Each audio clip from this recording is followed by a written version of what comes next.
En un estudio que nosotros hicimos de entender, ¿no?, ya nuestra población en el día a día, qué es lo que les ocurre a ellos, pues efectivamente el 80% no hacían las 5 comidas, solamente, bueno, la mayoría comían fuera, la estructura del desayuno era manifiestamente mejorable, la media mañana y la media tarde eran difíciles de conseguir.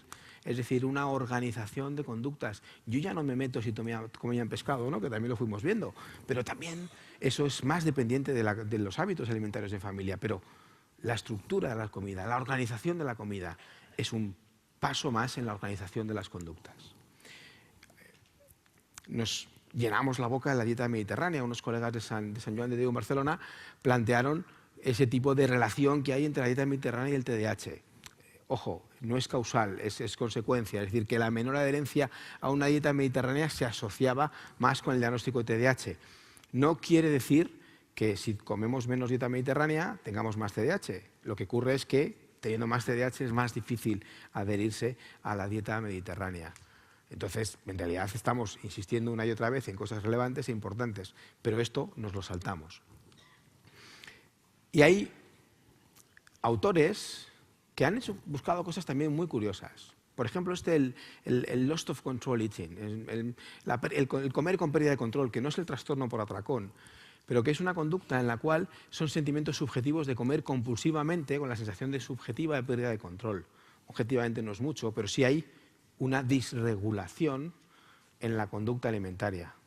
Los niños con TDAH tienen 12 veces más riesgo de tener esa sensación de desregulación en esa conducta que los niños sin TDAH. Una vez más, es importante, en cosas cotidianas del día a día podemos encontrar mucha información. Y esto, en la conducta alimentaria, en el día a día, en la organización en el cole, en hacer las tareas, es un equilibrio complicado entre ese funcionamiento ejecutivo y esa impulsividad. Con un buen funcionamiento ejecutivo yo puedo ser impulsivo, como decía Antonio. Es decir, claro que yo me frustro y si me sale mal una presentación me cabreo, pero no se me nota. Si tiendo a autorregularme, ¿vale?, porque efectivamente mi impulsividad sigue estando ahí. Lo importante no es que no sean impulsivos, sino que aprendan a regularse. Lo importante no es que no se frustren, se van a frustrar, es bueno frustrarse. Si algo no te sale bien y te enfadas, cúrratelo para que te salga mejor la próxima vez.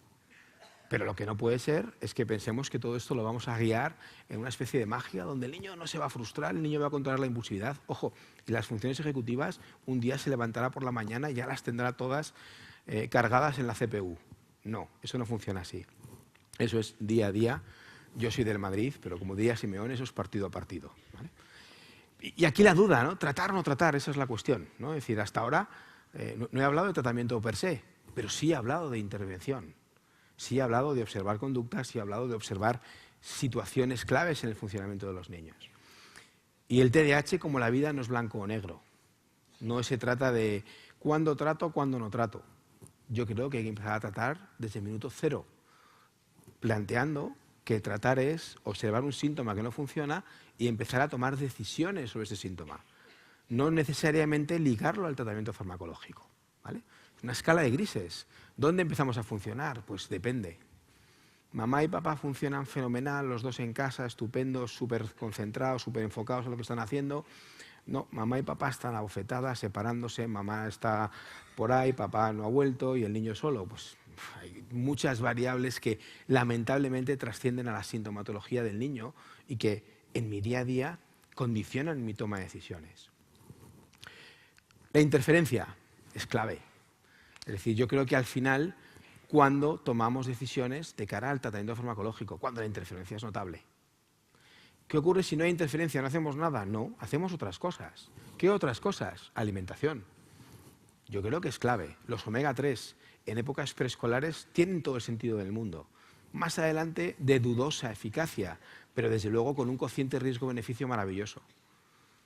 Mejorar los hábitos nutricionales desde el punto de vista de la regulación, 5 comidas al día, que el niño aprenda a comer con cabeza y no a comer cuando tiene hambre y lo que le da la gana y cuando quiere. Aprende a regular sus conductas a través de una conducta clave como es la alimentación. Trabajar con mamá y con papá. A mí este gráfico me parece súper potente. No es porque sea mío, que también. Porque realmente habla del temperamento. El temperamento, como ya habla el doctor Pelaz, es esqueleto biológico de la personalidad. Ese que hace que hay niños cuando desde pequeñitos ya sabemos que son unos cabritos y hay otros que hay que buscar las alas porque son angelitos, ¿no?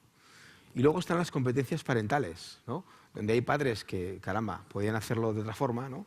Y hay padres que los tíos se lo curran y lo hacen todo by the book, ¿no? Una cosa espectacular, ¿vale? ¿Vale? Pues aquí tenemos esa línea de riesgo, ¿vale? Todo lo que quede por encima de la línea de riesgo va bien, todo lo que va por debajo de la línea de riesgo no funciona. ¿Eso qué quiere decir? Que hay niños que soportan que mamá y papá sean unos desastres, ¿vale? Y hay niños que necesitan que mamá y papá lo hagan de cine para que esto funcione, ¿vale? Es decir, esa interacción entre el temperamento de los chavales y las competencias parentales afecta al TDAH y a prácticamente todo lo demás, pero yo lo centro en el TDAH. Porque luego, además, en investigaciones en el TDAH hemos encontrado cosas tan curiosas como la presencia de síntomas oposicionistas desafiantes ligadas a un concepto que llamamos emoción expresada. La emoción expresada es la madre peñazo, que todo le parece mal, y todo le parece mal de su hijo, que está tan enfocada en lo que no hace bien su hijo, que está todo el día encima. Es a la que le pregunta, es decir, ¿qué tal tu hijo? Fatal, todo fatal. Bueno, todo fatal, ¿no? Su hijo la cabrea fenomenalmente bien, con lo cual algo hace bien, ¿no? ¿Vale? Con lo cual, ese tipo de emoción expresada, pues fijaros que con alta emoción expresada el número de síntomas oposicionistas desafiantes se disparan. Con baja emoción expresada, los síntomas oposicionistas desafiantes a lo largo del tiempo en el TDAH se van disminuyendo. Esto, de manera natural, simplemente sin hacer nada, simplemente observándolo. Pero ¿y si hacemos cosas? ¿Y si hacemos cosas como programas de psicoeducación para padres? Pues haciendo programas de psicoeducación para padres, es un estudio que hicimos hace unos años, fijaros cómo los padres con control, es decir, los que están sin psicoeducación, bueno, mejoran porque tienen el resto del tratamiento en marcha, pero los que hacen psicoeducación mejoran un poquito más en simplemente un seguimiento a un año. Es decir, es fundamental trabajar con las familias, antes, durante y después del tratamiento farmacológico. Eso de la psicoeducación lo hemos plasmado en la guía de práctica clínica del Ministerio. Dentro de las primeras líneas de tratamiento para niños y niñas con TDAH, en las edades preescolares y escolares, debe estar los programas psicoeducacionales. Pero también en el consenso Delphi que publicamos hace unos años, se recomienda un programa psicoeducativo para padres dentro de un tratamiento multimodal. Es decir, que hacer las cosas bien no solamente es un diagnóstico transversal, un tratamiento farmacológico y a esperar que las cosas evolucionen. No, es algo más que eso. Y hay cosas que van a venir, digo van a venir o están viniendo, que son tremendamente interesantes, ¿no? La estimulación cognitiva, ¿no? Aquí ya tenemos un artículo en Plus One de Aquili, que es una startup americana que está encontrando este tipo de estímulos, o sea, con videojuegos están siendo capaces de generar mejoras en la sintomatología con el trastorno por déficit de atención. Muy interesante. Made in Spain, esta gente de Syncrolab, están haciendo lo mismo, pero lo hicimos con el laboratorio de magnetoencefalografía de la Complutense, donde además encontrábamos que empezábamos, después de hacer sesiones de estimulación cognitiva con este programa, los chavales mejoraban esa conexión hacia las áreas prefrontales. Bueno, cosas que están ahí y que van a ir llegando y que desde luego trascienden al tratamiento farmacológico. Y eso no quiere decir que el tratamiento farmacológico no sea necesario. Hay una frase que repito mucho: lo farmacológico casi siempre es necesario, casi nunca es suficiente. Pero desde la perspectiva de pediatría de atención primaria, yo creo que hay muchas cosas que pasan antes de llegar al fármaco. Dieta, familia, estimulación cognitiva. ¿Cuántas veces les hemos planteado, bueno, los que vayan, otra de las cosas que también me van a permitir mis compañeros psicólogos, ¿no? Es decir, no, pues que vaya al psicólogo. ¿A qué? Luego el psicólogo, ¿qué va a hacer? No, pues que vayamos viendo. O sea, es como si dicen, operen al niño. Bueno, ¿que lo operen de qué? No, le vamos operando, ya veremos si le quitamos la vesícula, el apéndice, ¿no? Es decir, vamos a tener claro el qué y el por qué. Porque damos por sentado que todos los psicólogos son tíos estupendos que tienen unos conocimientos de neuropsicología maravillosos. Hay mucho cretino en la psicología, mucho. Que lo siguiente que van a hacer es que la culpa es de las madres, que no saben educar a los hijos. Cuando yo hago uno de esos psicólogos que se plantean de esa perspectiva, siempre les diría diciendo, hijo, que tengas un hijo con TDAH, para que te des cuenta lo complicado que es educar a un hijo con TDAH. Pero dicho esto, es clave. Lo farmacológico, a mí me gusta verlo más como esto, como un traje a la medida. Es Es decir, no se trata de un tratamiento farmacológico, no, es una parte del tratamiento, es una manga, ¿vale? O si queréis una chaqueta, ¿vale? Y verlo como una carrera a largo plazo. Es decir, sí vamos a resolver cosas mañana, pero sobre todo quiero saber qué cosas voy a resolver a los 18 años. Nuestro marco de referencia sigue siendo el estudio MTA, el estudio multimodal que nos permitió entender qué es lo que tenemos que hacer, que es que tratamiento combinado, en este caso la mitriptiliato más terapia, era significativamente mejor que las otras 3 alternativas. ¿Cuáles eran? Solo tratamiento farmacológico, tratamiento psicoterapéutico o un tratamiento habitual, que era una cosa de esto de le pongo medicación de lunes a viernes, luego el fin de semana no, le pongo un poquito, es decir, estas cosas que a veces es como cuando el niño tiene gripe, pero le vamos a tener que tenga fiebre el martes, el miércoles le quito la fiebre, el jueves que tenga pero poquita fiebre, luego ya el fin de semana no le dejo que tenga... A veces las cosas no tienen mucho sentido lo que hacemos. Bueno, pues esto, ¿vale?, marcó un poco nuestro punto de partida. Tratamiento multimodal. ¿Qué ocurre? Que esta gente, que se publicó en el año 99, los primeros artículos relacionados con el tratamiento multimodal, 20 años después siguen recogiendo datos de esa muestra. Si a alguien le interesa, lo acabamos de publicar el mes pasado, una actualización de los 20 años de aprendizaje del tratamiento MTA, ¿no?, del programa de multimodal, donde nos permitió tener una muestra de 500 y casi 80 niños a lo largo de 20 años. Oye, se lo han currado bastante porque han perdido pocos niños. ¿Qué aprendimos? Nos han enseñado a pensar a largo plazo en el TDAH, donde los tratamientos que son útiles hoy no tienen por qué ser útiles mañana, porque las necesidades que tiene un niño de 6 años no van a ser las mismas las que va a tener un niño de 12, ni de cine, lo que digamos, ni se parecen las que va a tener un tío de 16, y por supuesto a los 20 años es otra cosa diferente lo que va a necesitar el paciente.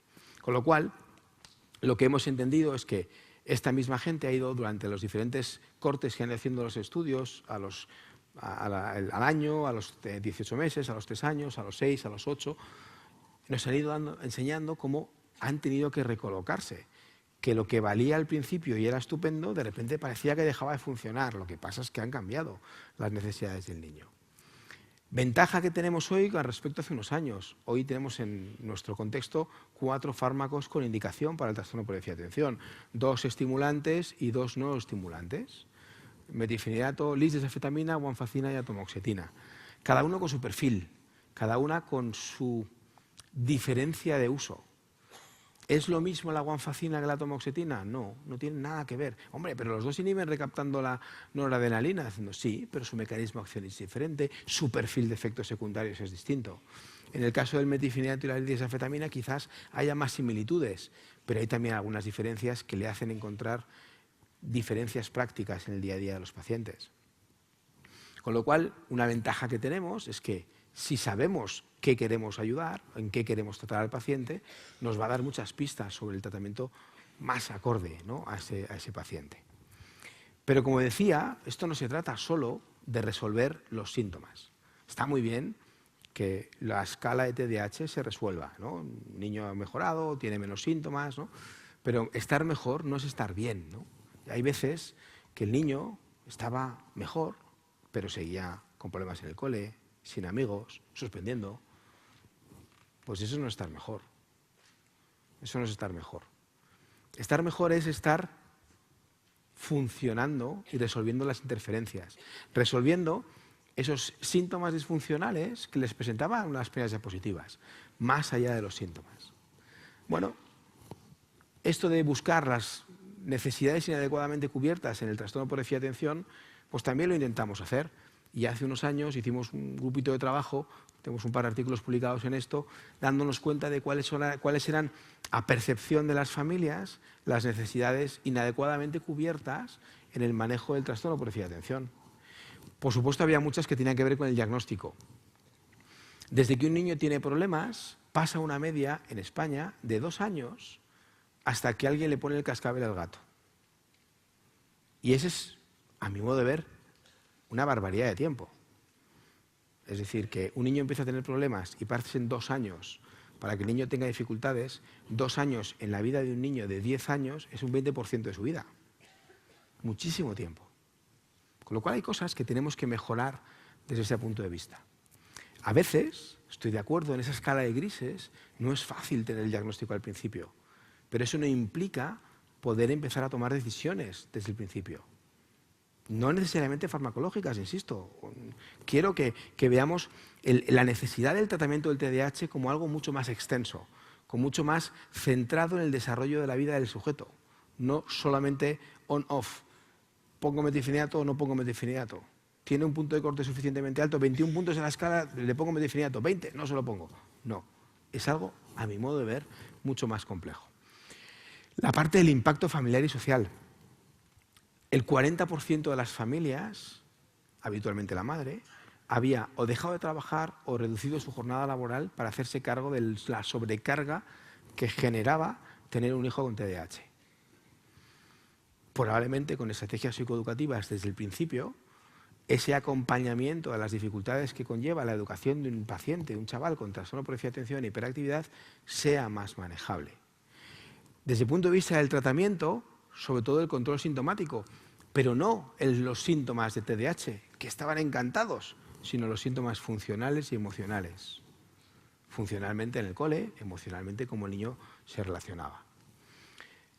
¿Qué aprovechamos? Hicimos luego un segundo análisis y dijimos, bueno, ¿y qué ocurre con los pacientes? Aprovechamos esa base de datos y simplemente les traigo este gráfico porque creo que es muy representativo de lo que hacemos. Y lo que hacemos cambia, porque el paciente cambia, porque las necesidades del paciente son distintas.